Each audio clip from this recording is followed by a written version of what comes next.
Let's talk nitty-gritty on how to delegate.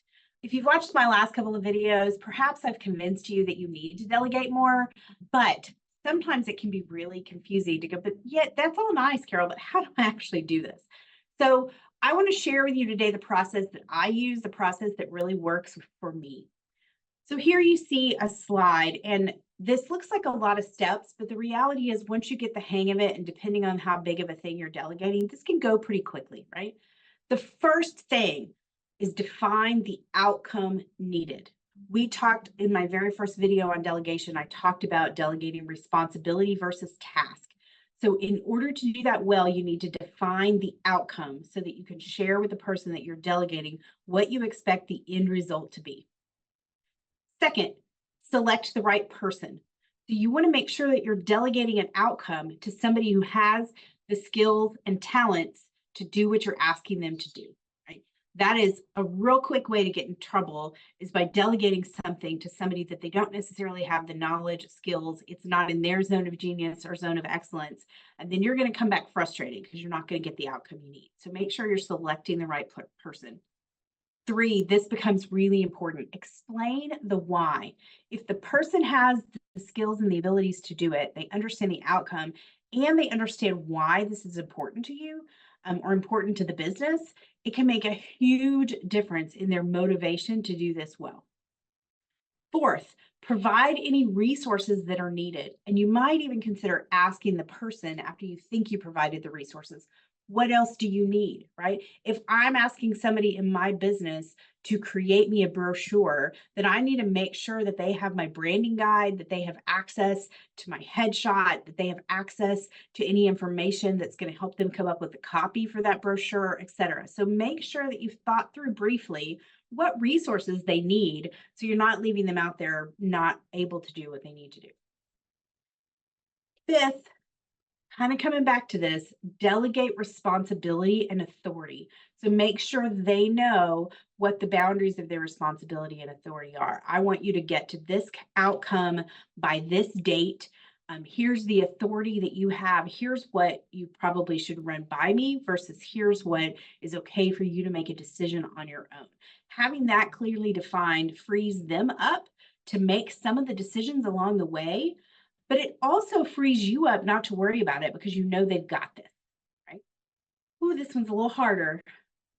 We've got to allow for mistakes, particularly if it is the first time that you're delegating a particular type of outcome or responsibility to somebody. You've got to have some wiggle room for mistakes. What that might mean, if we go to my example of delegating, creating a brochure, if I need a brochure for an event in a month, then I'm going to probably set the deadline 2 weeks before that event, because I want to allow for mistakes. I want to allow for the opportunity if that person runs a little bit behind, if I haven't provided all the resources that they need, if I want to proof the final version and give them some feedback. So you want to build some space into this whole process so that if there is a mistake, mistakes are an incredible opportunity for growth. I talk about this a lot with my kids, that mistakes are an opportunity to get better. So this is really true with the people you supervise too. When they make a mistake, it is an amazing opportunity for you to give some feedback and for them to learn more about what your expectations really look like. So see a mistake as that rather than just a frustration point that it didn't come back the way you wanted it to the first time. And then last, and certainly not least, provide feedback and appreciation. That feedback and appreciation does a lot of things. One, the feedback can also help them do better in bits of feedback and saying, oh gosh, I'd like to edit these things, and here's why I'd like to edit these things on this brochure. Or I really appreciate you getting this to me on time. I love how you did X, Y, and Z. That sort of appreciation helps that person that you've delegated the responsibility to feel seen, known, and valued. Therefore, they're going to be more engaged in their job. It also allows you to continue to reinforce your expectations and the things that matter the most to you, because what you appreciate and recognize people for doing, they will do more of. So if something is really in line with the way that you wanted it to be done, when you recognize that and appreciate it, you're only reinforcing that will happen more and more. This feedback and appreciation thing is the easiest thing to skip, right? We get it back, there's a few mistakes, we fix it, and then we go right back to the next outcome. So I hope this little process helps you think about delegation in a different way. It seems like a lot of steps, but the reality is once you get started on it and get moving, it's a pretty short and easy process.